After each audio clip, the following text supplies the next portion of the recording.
오늘 저녁에는 새 일을 행하시는 하나님이라는 제목으로 말씀을 나누려고 합니다.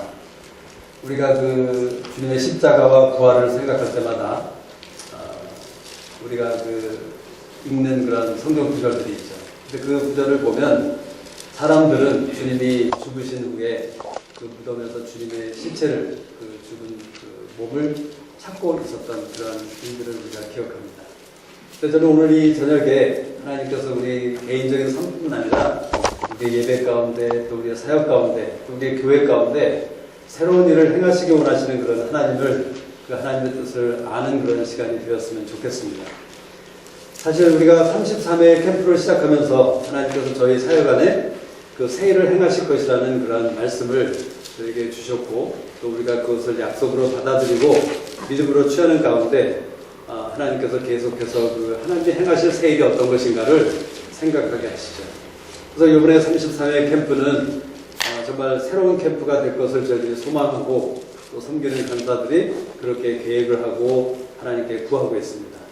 또 이 깊은 물소리 예배에 대해서도 제가 지금까지 여러 번 이 깊은 물소리 예배에 나오시는 여러분들을 축복하는 또 격려하는 말씀으로 어떻게 말씀을 드렸습니까? 이 자리에서 하나님을 아는 영적인 아비와 어미를 주님께서 일으키시기를 원하신다는 그런 하나님의 마음을 지금까지 많이 고백했던 것을 기억합니다.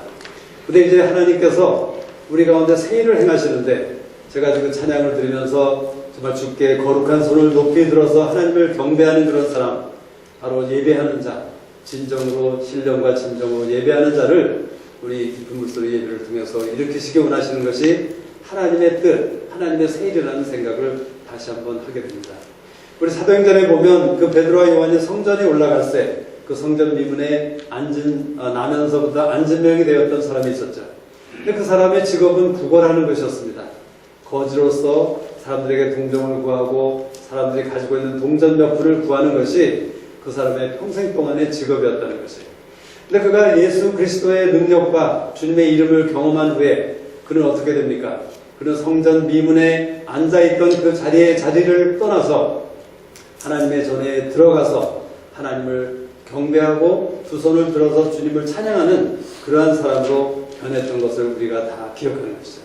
그 사람의 삶의 포커스가 예전에 거지와 같이 구걸하던 삶에서 이제는 진정 하나님을 찬양하는 자로 변했다는 것이에요. 바로 이러한 새로운 일이 우리 가운데 일어나기를 원하시는 것이 하나님의 마음이라는 것이죠. 우리가 신앙생활을 하면서 교회를 다니면서 얼마나 우리는 구걸하는 자처럼 살고 있습니까? 하나님께 나가서 하나님 이것을 주십시오. 이것을 허락해 주십시오. 이것을 해결해 주십시오.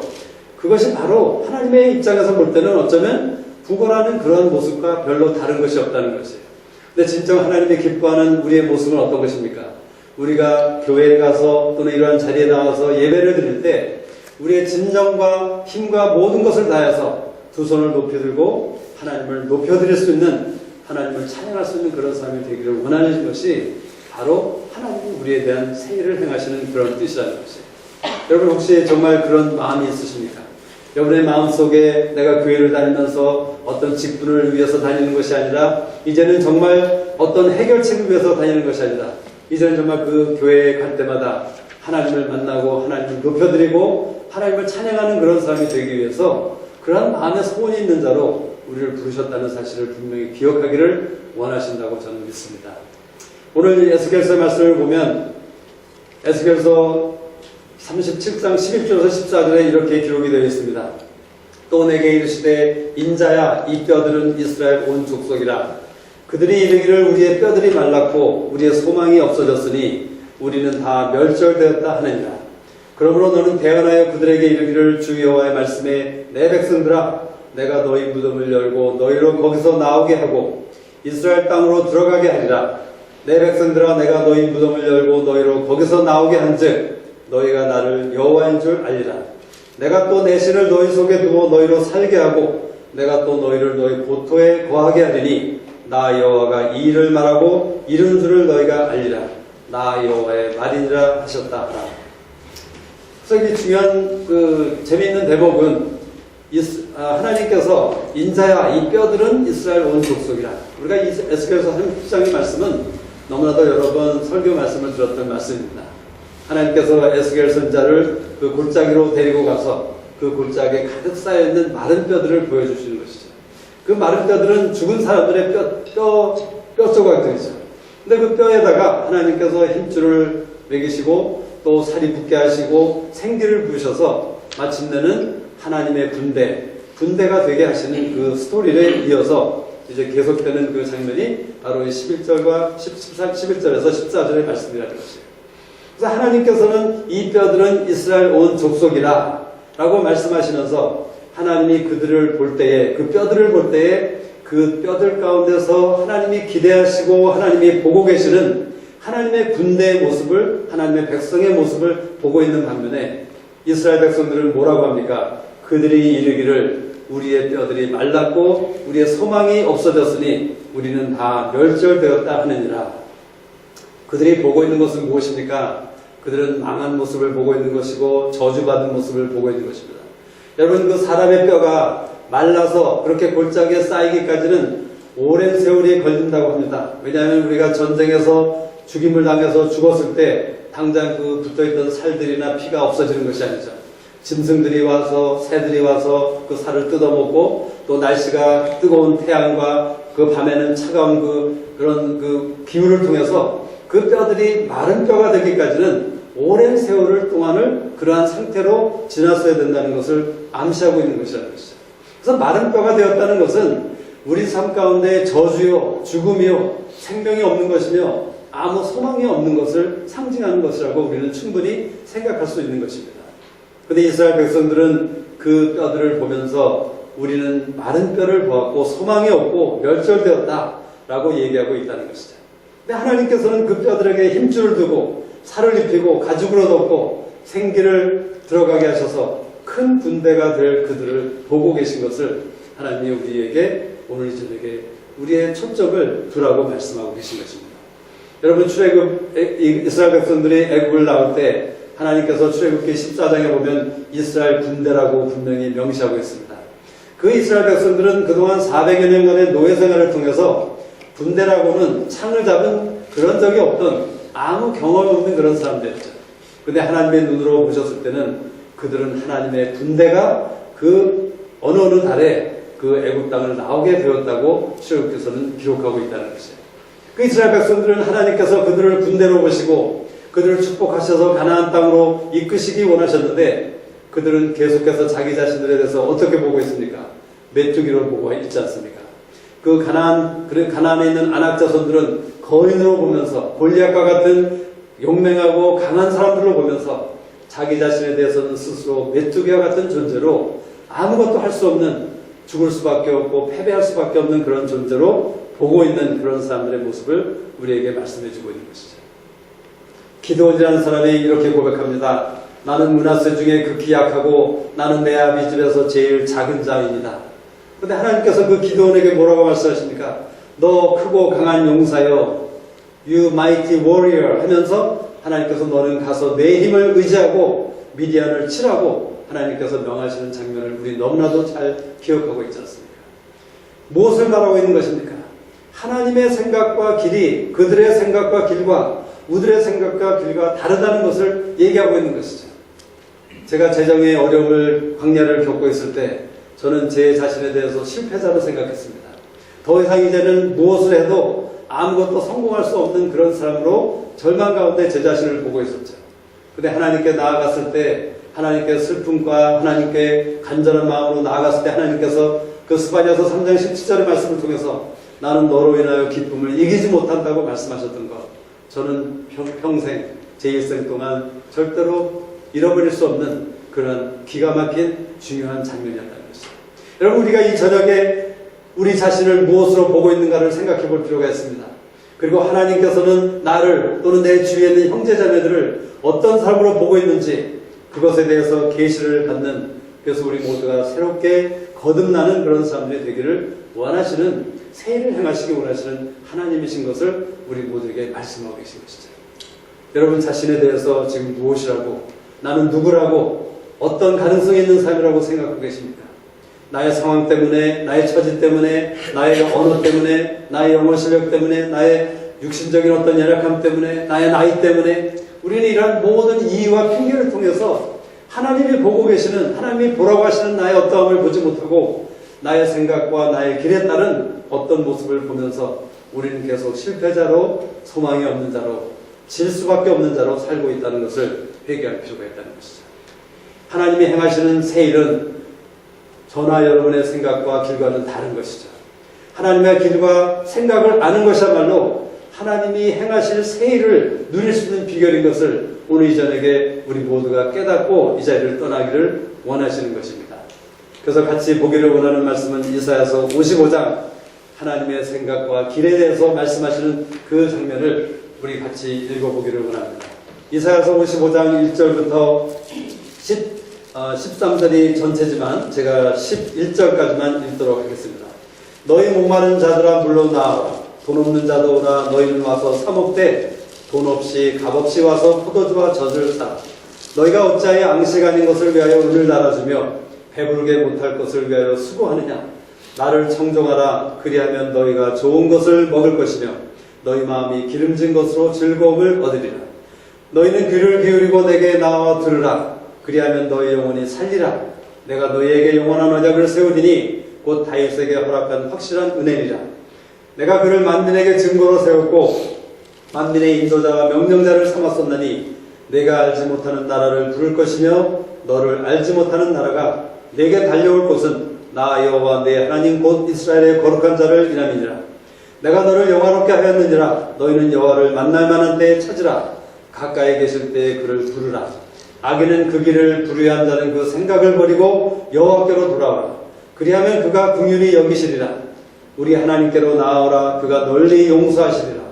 여호와의 말씀에 내 생각은 너희 생각과 다르며 내 길은 너희 길과 달라서 하늘이 땅보다 높음 같이 내 길은 너희 길보다 높으며 내 생각은 너희 생각보다 높으니라.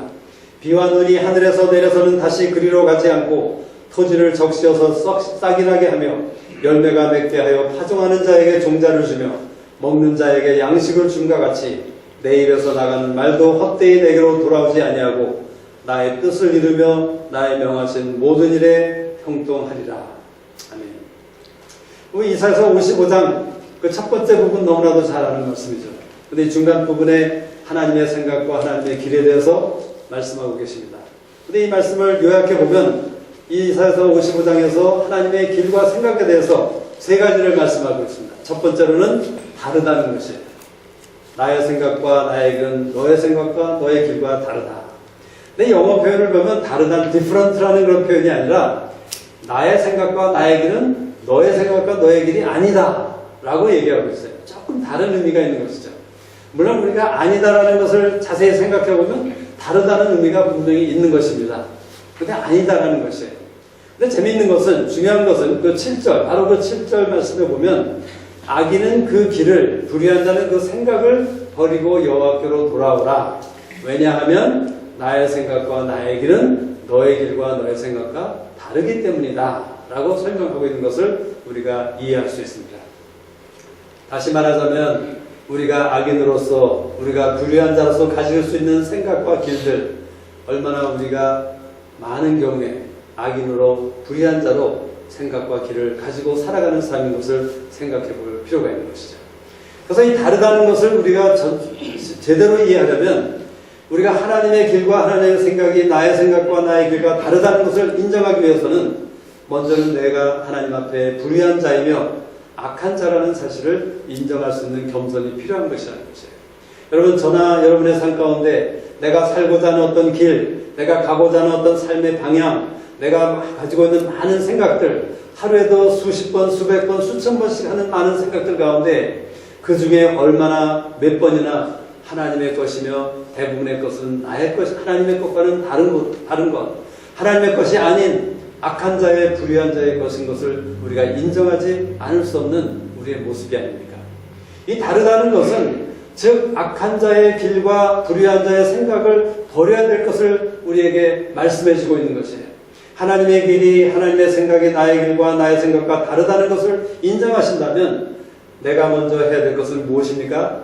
내 안에 있는 불의한 자, 악한 자의 길과 생각을 버려야 될 것을 얘기하고 있다는 것이에요.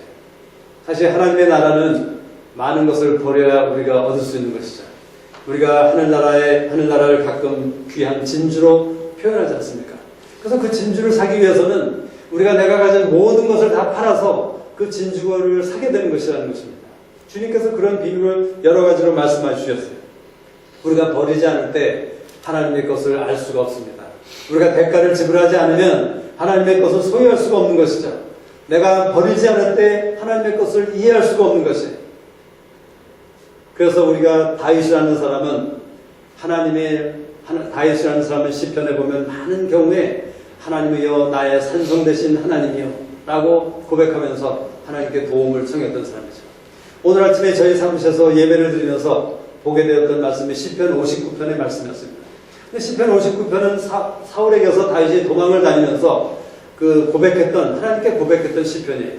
근데 다윗이 무엇이라고 고백하고 있냐면, 하나님, 나는 아무것도 잘못한 것이 없는데, 내게는 불의가 없는데, 이 원수들이, 악한 사람들이 나를 죽이려고, 나를 해하려고 나를 쫓아옵니다. 하나님, 이것에 대해서 나를 도와주십시오. 내가 하나님을 산성으로 내가 여호와께 피하나이다. 그렇게 고백합니다. 그리고 그는 하나님께서 그 산성으로 피한 자기를 위해서 응보해 주실 것, 즉 복수해 주실 것, 갚아 주실 것을 하나님께 믿는 기도를 올리고 있는 것이 바로 다윗의 시편 59편이라는 것이에요. 그래서 제가 저에게 주셨던 생각은, 우리 직원들과 함께 나눴던 생각은 이것이었습니다. 우리가 하나님께 내가 피해서 하나님을 나의 산성이라고 삼을 때는 내가 할 수 있는 나의 권리와 나의 특권, 이 모든 것을 포기하지 않고는 하나님이 나의 산성이 될 수 없는 것이다. 생각해 보시겠어요? 맞는 말씀 아닙니까? 내가 정말 하나님께 온전히 피한 자, 그래서 하나님의 도움을 구하는 자라면 내가 할 수 있는, 내 스스로 할 수 있는 그런 것들을 내려놓고 포기하지 않고는 하나님을 나의 산성이라고 우리는 고백할 자격이 없다는 것이에요. 근데 우리는 어떻습니까? 우리는 많은 경우 하나님을 산성이라고 하면서 하나님 나에게 구원을 주십시오. 하나님 나를 도와주십시오. 내가 정말 어렵습니다. 힘듭니다. 라고 간절히 부르짖으면서도 계속 세상에 나가서는 매일매일의 삶 가운데서 나의 생각과 나의 길 가운데 내가 할 수 있는 일들, 내 힘으로 내 스스로 할 수 있는 일들을 계속해서 나가고 있다는 것이에요. 내가 하나님을 산성으로 삼는다면 내가 포기해야 될 것이 있다는 것이죠. 내가 하나님 나라를 얻으려면 하나님이 내 가운데 새 일을 행하시는 것을 누리기 위해서는 하나님이 나로 인해서 포기하기 원하는, 버리기 원하는 것들이 있다는 사실을 우리가 분명히 깨달을 필요가 있다는 것이에요. 저는 언젠가부터는 저희 사무실에서 일하는 직원들에 대해서 이러한 생각을 가지게 되었어요. 저는 분명히 하나님이 주셨던 생각이라고 믿었지만 때로는 그 생각 때문에 내가 이거 어리석은 일을 하는 것이 아닌가, 참 이거 바보스럽지 않은가 하는 생각을 종종 했었습니다. 무슨 생각이었냐면, 저는 그 어떤 직원이 저희 사무실에 들어오게 되었을 때, 일단 그 직원을 제가 쓰게 되었을 때는 막상 해보니까, 물론 프로베이션 피리어드가 있죠. 그 프로베이션 피리어드를 지난 다음에 그 직원에 대해서 제가 못마땅한 것을 발견하게 됩니다. 또는 그 직원이 아주 나쁜 직원이라든가 또는 어떤 일을 잘못하는 직원이라든가 하는, 저에게 하여튼 못마땅한 그런 생각이 들 때, 세상적이라면 제가 하나님을 믿는 제자로서 장막장이가 아니라 그저 세상적인 비즈니스맨이라면 나의 비즈니스를 위해서 그 사람을 잘라버릴 수 있는 그러한 특권, 그러한 권리가 보스인 나에게 있는 것인데, 그것에 대해서 하나님께서는 저에게 그런 생각을 주셨어요. 내가 일단 사람을 쓰기로 작정했으면 그 사람을 내가 보내기 전에는, 내가 해결해 주기까지는 너는 그 사람에 대한 약속을 지켜라, 나에 대한 약속을 지켜라 하는 그런 생각이었어요. 근데 이런 생각이 물론 제 생각대로 모든 저희 사무실에 오는 직원들이 다들 일 잘하고 열심히 하고 성실하는 그런 직원들이었으면 얼마나 좋겠습니까? 근데 알다시피 그렇지 않죠. 어떤 사람들은 참 실망되는 그런 직원들이 있기도 하는 것이죠. 근데 그럴 때마다 하나님께서, 저는 그런 인간적으로 생각할 때 내가 왜 이 직원 때문에 이렇게 서퍼해야 되는가, 또 왜 이 직원 때문에 다른 직원들은 또 이렇게 힘들어해야 되는가 하는 그런 고민과 갈등을 겪게 된다는 것이죠. 근데 저는 오늘 시편 59편을 나누면서 제 안에 그런 확신을 가지게 됐어요. 그것이 바로 하나님의 생각과 하나님의 길이라는 것이죠. 비록 인간적인 눈으로 볼 때는 내가 어리석고 내가 바보스럽고 손해보는 일을 하는 것 같지만, 그것이 바로 하나님의 길이고 하나님의 생각이라는 사실을 확인시켜 주시는 것을 통해서 제가 얼마나 감사했는지 몰라요. 비록 내가 그 직원에 대해서 나는 스스로 쫓아낼 수 있는 인간적으로는 그런 권리가 있을지 모르지만 하나님 앞에서 내가 하나님께 의지하는 자로서 그 권리를 하나님께 맡겨드린 내 권리를 포기한 자라는 사실을 하나님께서 확인시켜 주시고 바로 이것을 통해서 하나님은 나의 삶 가운데 우리의 사무실 가운데 새 일을 행하실 것을 약속해 주신 것을 제가 생각할 수 있었다는 것이죠. 우리 순간순간마다 여러분이 가지고 있는 생각과 길을 버려야 되는 것입니다. 회개함으로 돌이켜야 됩니다. 이것이 하나님이 우리를 향한 뜻이라는 것이죠. 이 저녁에 저나 여러분이 버려야 될 생각과 길은 무엇인지 성령님께 여쭤보시기를 바랍니다. 두 번째 하나님의 길과 생각에 대해서 이사야서 55장은 높다라는 것을 얘기하고 있습니다. 나의 길과 나의 생각은 너의 길과 너의 생각보다 높다. 이 높다라는 것을 저는 두 가지로 생각해 보기를 원합니다. 첫 번째로는 차원이 높아서 이해할 수 없다, 알 수 없다라는 그런 것이에요. 하나님의 길과 생각은 너무나도 높기 때문에 내 생각으로는, 인간적인 생각으로는 도무지 이해할 수가 없고 설명할 수 없는 것이다 하는 것이죠. 시편 77편 14절에서 20절에 이러한 말씀이 기록되어 있습니다. 아삽의 시편입니다. 주는 기사를 행하신 하나님이시라. 민족들 중에 주의 능력을 알리시고 주의 팔로 주의 백성 곧 야곱과 요셉의 자손을 구속하셨나이다. 하나님이여 물들이 주를 보았나이다. 물들이 주를 보고 두려워하며 깊음도 진동하였고 구름이 물을 쏟고 궁창이 소리를 바라며 주의 살도 날아갔나이다. 해릿바람 중에 주의 우레의 소리가 있으며 번개가 세계를 비추며 땅이 흔들리고 움직였나이다. 주의 길이 바다에 있었고 주의 첩경이 큰 물에 있었으나 주의 종적을 알 수 없었나이다. 주의 백성을 무리한같이 모세와 아론의 손으로 인도하셨나이다. 이게 무슨 말입니까? 아삽이라는 사람이 하나님께서 이스라엘 백성을 어떻게 애굽에서 나오게 하시고 어떻게 홍해를 건너게 하시고 요단강을 건너게 하시고 하는 이런 장면들을 옛적일을 기억하고 묵상하고 회상하는 가운데 이 시편을 지은 것이라는 것이죠. 근데 이 시편의 재미있는 부분이 주의 길이 바다에 있었고 주의 첩경이 큰 물에 있었으나 주의 종적을 알 수 없었다. 그래서 우리 길은 웨이죠. 첩경은 뭡니까? path, 첩경. 비슷한 말이에요. 길이나 path나 거의 비슷한 얘기죠. 근데 종적을 알 수 없었대. 종적은 무엇입니까? footprint, 우리 발자국. 이 발자국은 하나님의 발자국은 알 수 없었다라고 시편 기자가 지금 기록하고 있는 것이에요. 이 시편 기자는 어떤 것을 보았습니까? 물들이 주를 보고 두려워하여 깊음도 진동하는 것을 보았어요. 구름이 물을 쏟는 것을 보았고 궁창의 소리를 바라고 주의 살도 날아가는 것을 보았고 회릿바람 중에 우레의 소리가 있는 것을 들었으며 번개가 비치는 것을 보았고 땅이 흔들리고 움직이는 것을 느꼈고 직접 경험했던 사람이 바로 이 시편 기자 아삽이라는 것이에요. 그런데 이 아삽이 그것을 통해서 결론은 무엇입니까? 20절에 주의 백성을 무리한같이 모세와 아론의 손으로 인도하셨나이다. 그러나 주의 종적은 내가 모르겠습니다.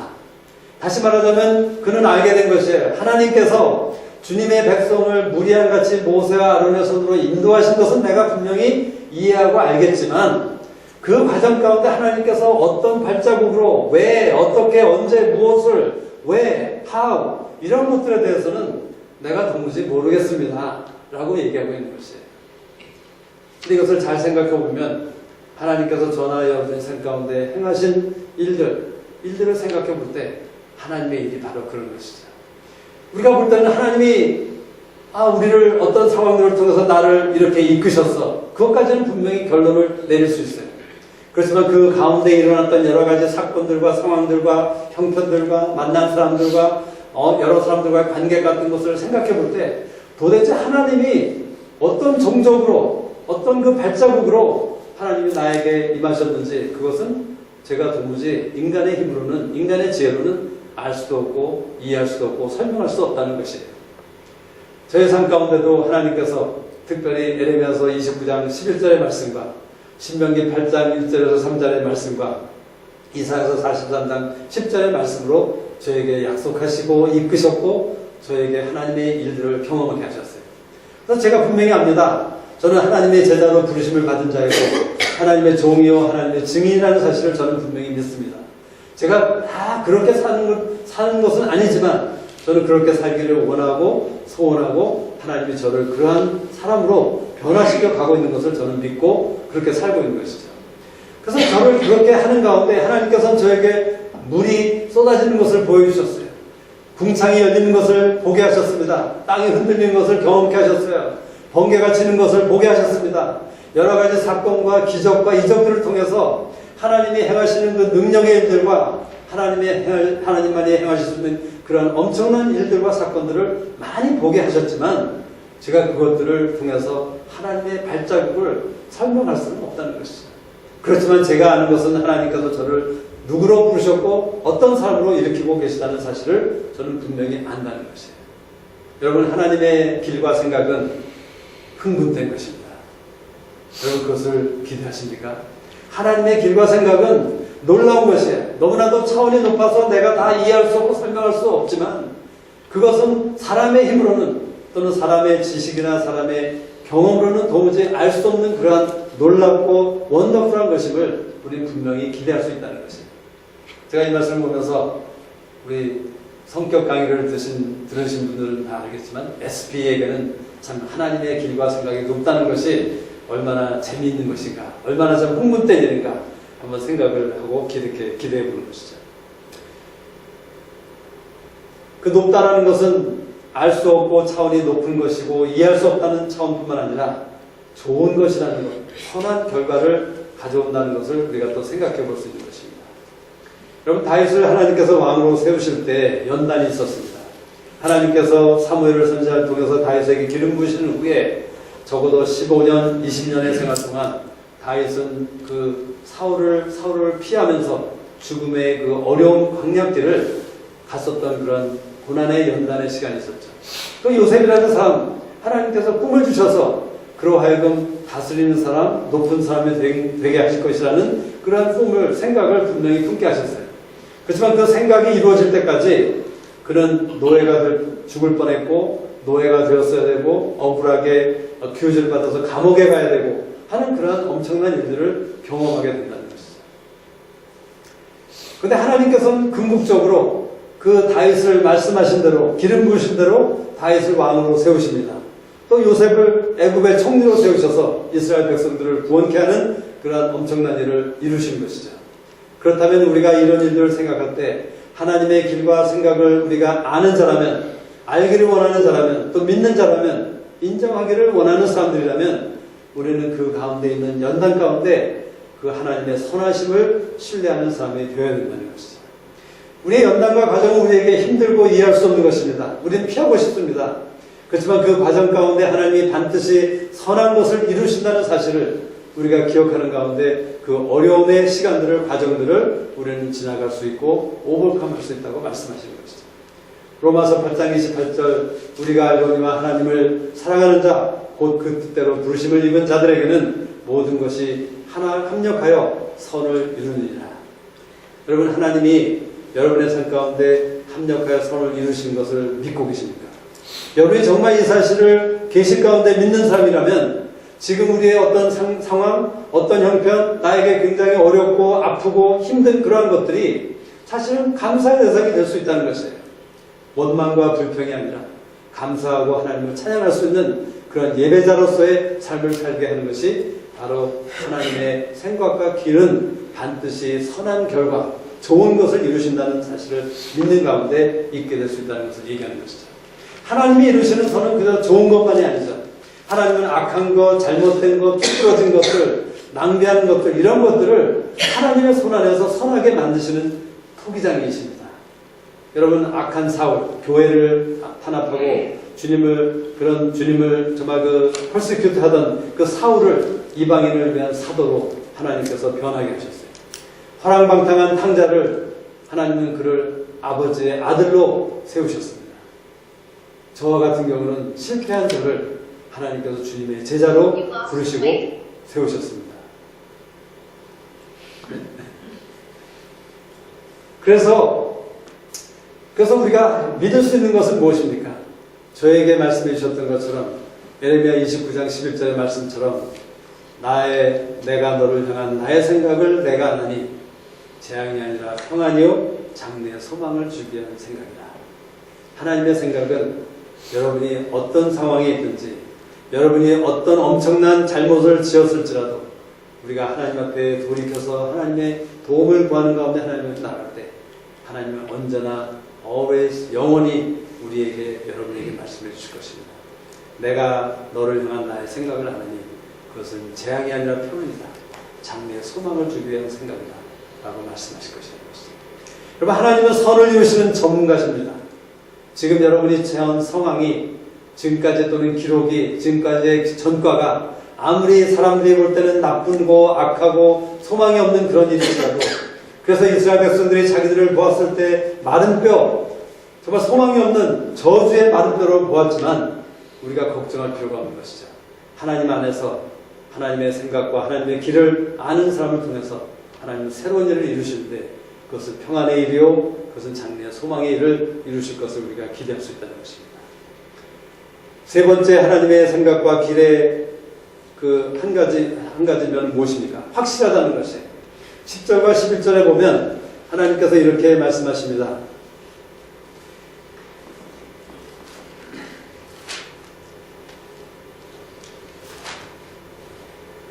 비와 눈이 하늘에서 내려서는 다시 그리로 가지 않고 토지를 적시어서 싹이 나게 하며 열매가 맺게 하여 파종하는 자에게 종자를 주며 먹는 자에게 양식을 준과 같이 내 입에서 나가는 말도 헛되이 내게로 돌아오지 아니하고 나의 뜻을 이루며 나의 명하여 보낸 일에 형통하리라.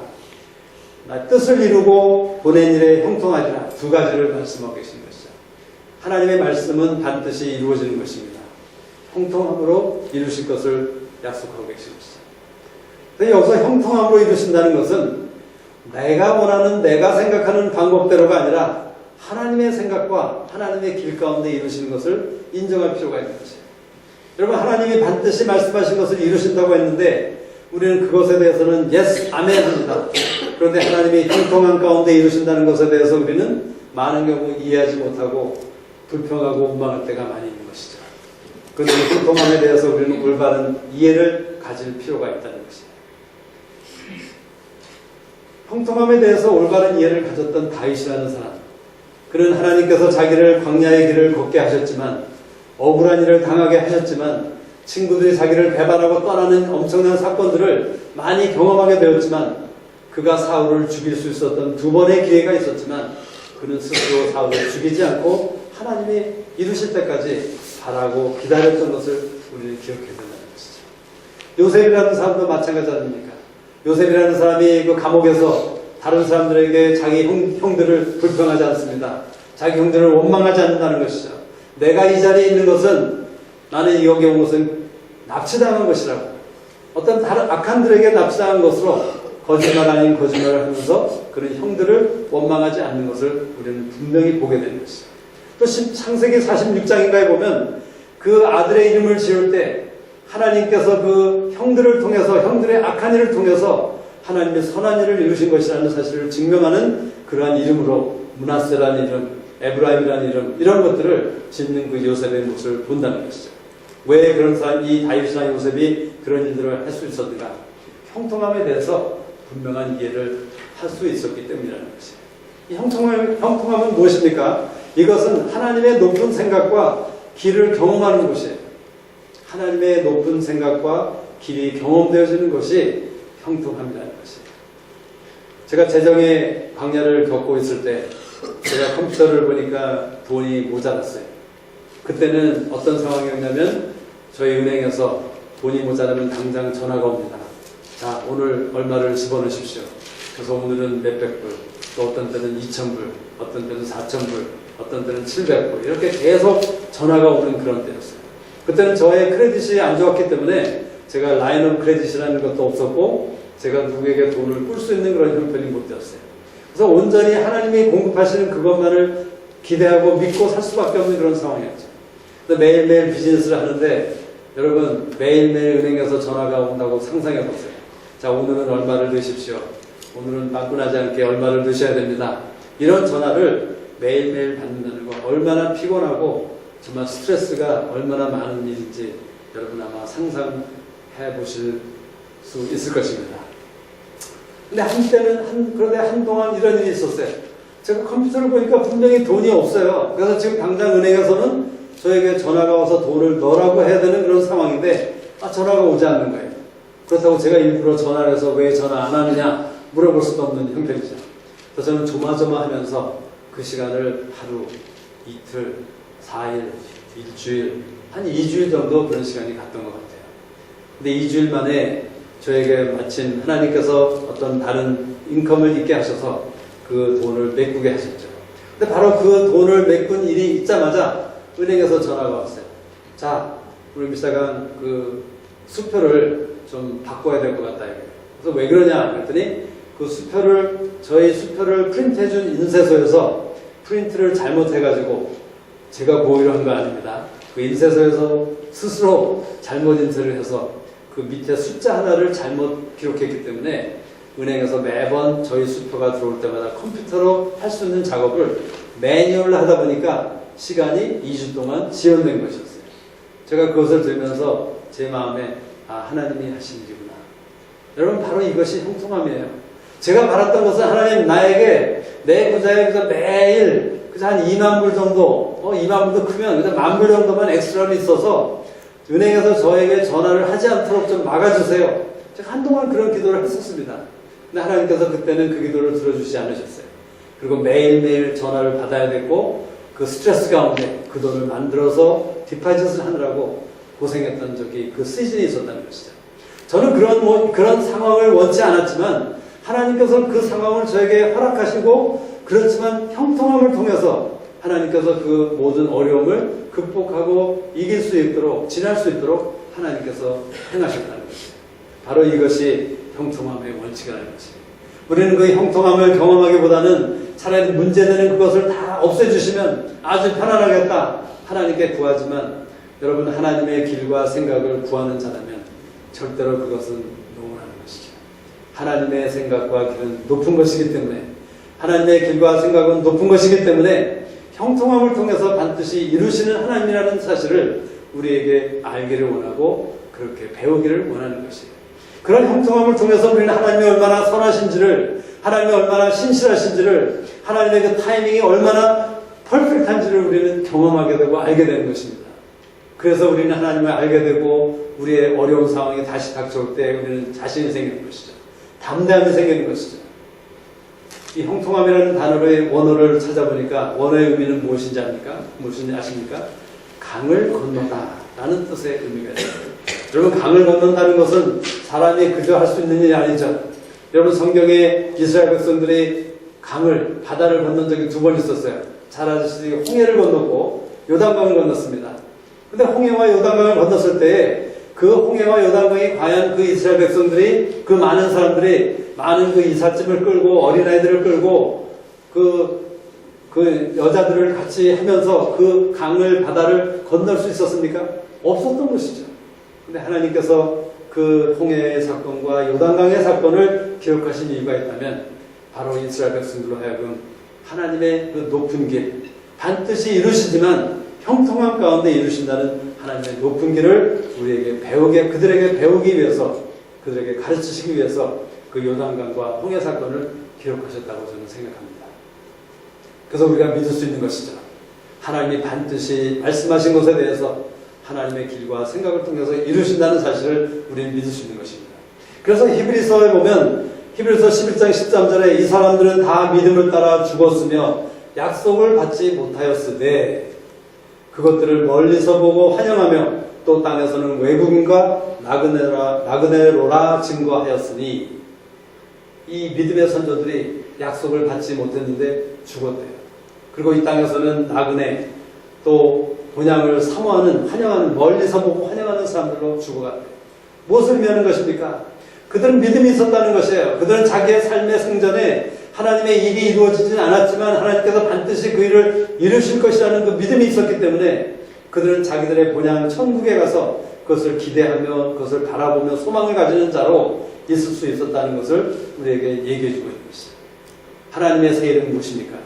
지금 이 자리에 있는 모든 형제 자매님들이 이러한 삶으로 변하기를 원하시는 것이에요.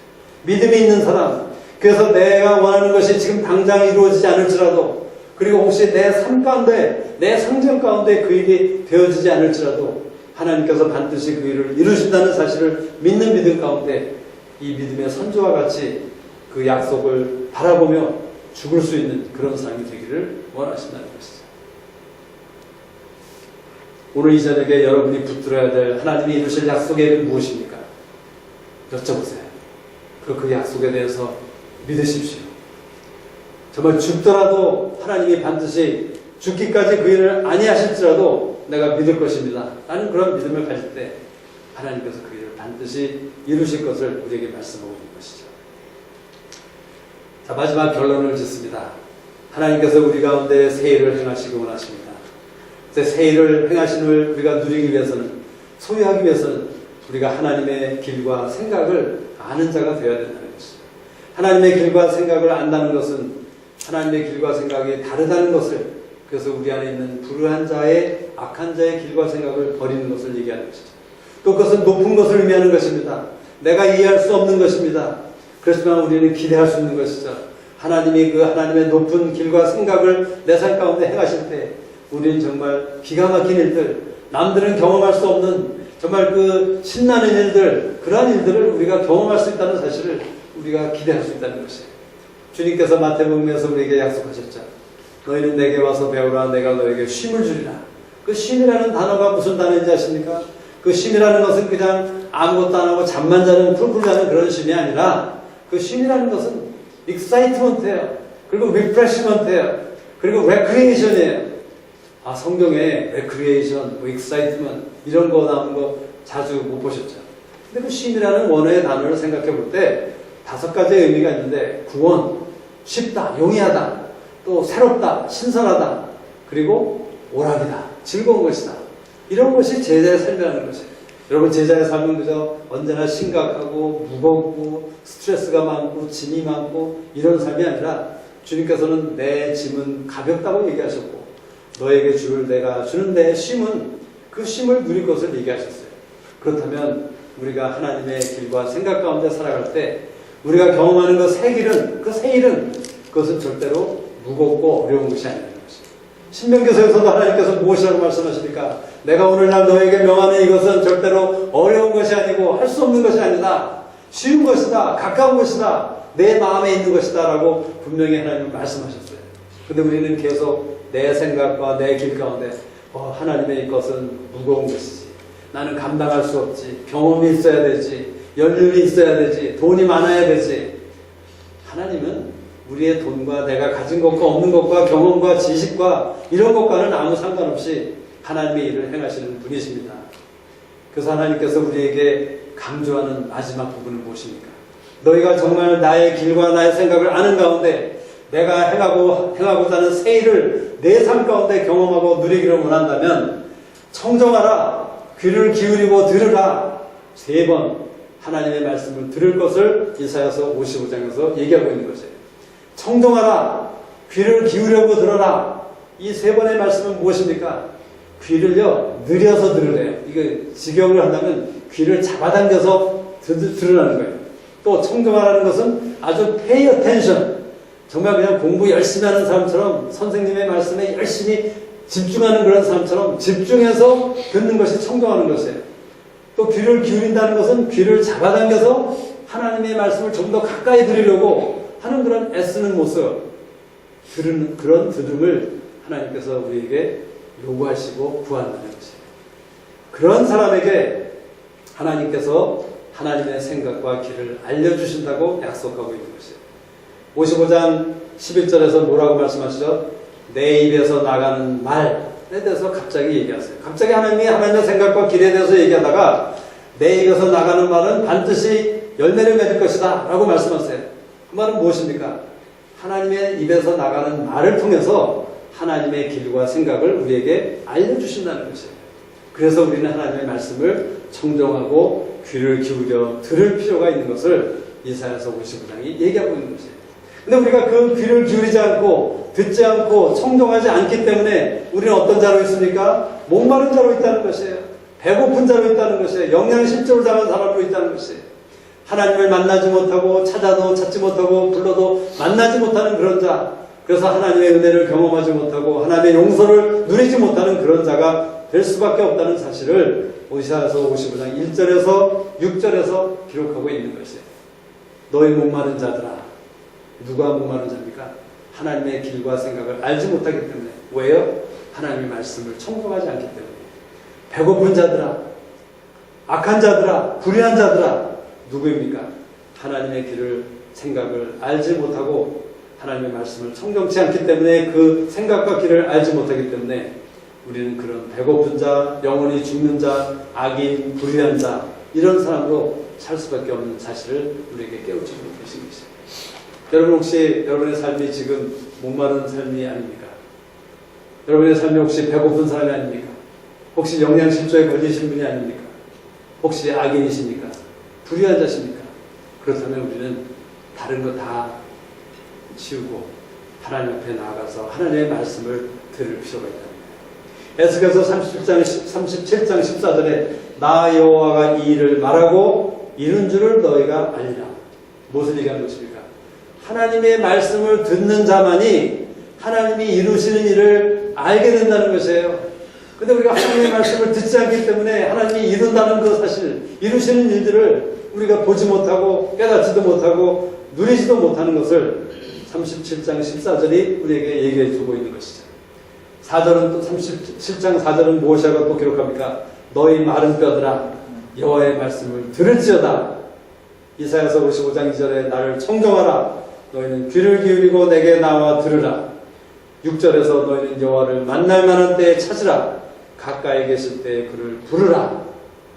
하나님의 새 일을 소유하고 누리시기 위해서는 하나님의 말씀을 듣는 가운데 하나님의 길과 생각을 아는 자로 알아가는 자가 되어야 될 것을 우리에게 말씀해 주신 것입니다. 하나님이 우리에게 이루시고 원하시는 새 일 중에 가장 먼저 급선무가 무엇이겠습니까? 제 생각에는 먼저 하나님의 길과 생각을 아는 자가 되는 것이 바로 우리 가운데 행하실 그런 새 일이 되었으면 좋겠다는 마음이 들었습니다. 우리 모두는 믿음 생활을 오래 하신 분들이죠. 연륜이 있으신 분들입니다. 신앙이 크신 분들이죠. 그렇지만 어쩌면 우리가 우리의 악한 생각과 불의한 길 가운데 있으면서 하나님의 길과 하나님의 생각을 인정하지 않았기 때문에 어쩌면 우리는 사이드 트랙, 다른 길로 미혹되어서 딴 길로 가고 있는지도 모른다는 것이죠. 그래서 오늘 이 저녁에 하나님께서는 우리의 삶과 우리의 교회와 또 우리의 사역과 우리의 공동체 가운데, 우리의 가정 가운데 새 일을 행하시기 원하시는데, 그것은 먼저는 우리 한 사람 한 사람이 하나님과 길과 생각을 아는 자로 일어나기를 원하시는 거예요. 그래서 이 말씀 앞에 나아가는 자, 말씀을 듣는 자, 청종하는 자, 여러분 이 말씀에 목숨을 걸어야 되는 것을 아십니까? 목숨을 건다는 것 무슨 얘기인지 아시죠? 내가 어떤 것에 목숨을 건다는 것 어떤 것인지 아시죠? 어쩌면 우리는 말씀에 목숨을 걸지 못하고 다른 것에, 내가 지금 당장 필요한 어떤 물질적인 것과 나의 상황과 어떤 것들에 목숨을 걸고 있는 사람들이기 때문에 우리는 말씀에 목숨을 걸지 못하고 있는지 모르겠어요. 저도 종종 실패합니다. 그러나 하나님께서 저에게 구하시는 것 분명한 것이죠. 자녀가 나의 말에 목숨을 걸어라. 그래서 다른 어떤 것도 하나님의 말씀보다 중요치 않다는 사실을 분명히 인식하고, 그래서 내가 말씀을 위해서는 그 어떤 대가도 지불할 수 있는, 그 어떤 피곤도 감수할 수 있는, 무릅쓸 수 있는 그런 사람이 되기를 원하시는 것이에요. 여러분, 우리가 정말 원한다면 하나님께서 그 일을 행하시도록 우리에게 은혜를 주실 것입니다. 그것이 하나님의 방법이에요. 하나님은 반드시 그 말씀을 하셨다면 그 말씀을 이루실 것인데, 믿는 자에게는 하나님께서 형통케 하실 것입니다. 물론 우리 각자 육신의 상황이 다릅니다. 어떤 분은 저보다 훨씬 더 어려운 일을 하고 계신 분들이 있죠. 너무나도 피곤한 일을 하고 계신 분들이 있어요. 어떤 분들은 저보다 너무나 많은 시간이 없는 분들이 있을 것입니다. 아이들 때문에, 무엇 때문에, 여러 가지 일 때문에, 우리의 상황 때문에 우리는 힘든 것들이 많이 있다는 것이죠. 그렇지만 목숨을 거는 사람에게는 그것들이 더 이상 문제가 안 되는 것이죠. 제가 드릴 말은 먼저 제 자신에게 하는 것입니다. 제가 목숨을 걸지 못하기 때문에 왜 내가 목숨을 걸지 못하는가 생각해 보면 그것은 저의 핑계라는 것이에요. 저의 이유밖에 안 되는 것이에요. 제가 정말 하나님 앞에 정말 내가 이 하나님의 말씀을 듣는 자로서 하나님의 생각과 길을 알아 정말 하나님의 세일을 경험하는 사람이 되기 위해서는 목숨을 걸 수밖에 없다는 사실을 내가 인정하지 않고 나아가지 않는다면 우리는 더 이상 나갈 수 없는 것이에요. 여러분이 여러분의 삶에 지금 아주 컴포터블하고 해피하다면 그렇게 하셔도 됩니다. 그렇지만 정말 여러분의 삶 가운데 내가 이제는 정말 하나님의 세일을 경험하고 그러한 새로운 사람으로 살기를 원한다 하는 그런 마음이 조금이라도 있으시다면 또 하나님께서 우리 저녁에 그 마음을 여러분에게 주셨다면 여러분 작정하십시오. 작정할 때 하나님께서 형통케 하실 것입니다. 작정하지 않으면 하나님이 아무리 형통케 하시기를 원하셔도 그 일은 이루어질 수 없는 것이에요. 여러분이 작정하셨죠? 인간적으로 사람들 앞에서나 지체 앞에서 작정한 적 많이 했습니다. 근데 실패했습니다. 물론 앞으로도 실패할 수 있습니다. 근데 하나님이 구하시는 작정은 진정 겸손과 정직한 가운데 하는 하나님께만 하는 작정이에요. 사람에게 하지 마십시오. 다윗이 고백한 것처럼 하나님 내가 주께만 범죄하여 싸우니 하나님께만 작정하세요. 하나님 내가 정말 이러한 사람이 되기를 원합니다. 말씀에 목숨을 거는 사람이 되기를 원합니다. 그렇게 작정하실 수 있으려면 하나님께서 넉넉히 여러분으로 하여금 말씀으로 사는 삶을 살 수 있도록 축복하실 것을 믿게 됩니다. 잠깐 눈을 감고 적용하는 시간을 가지도록 하겠습니다.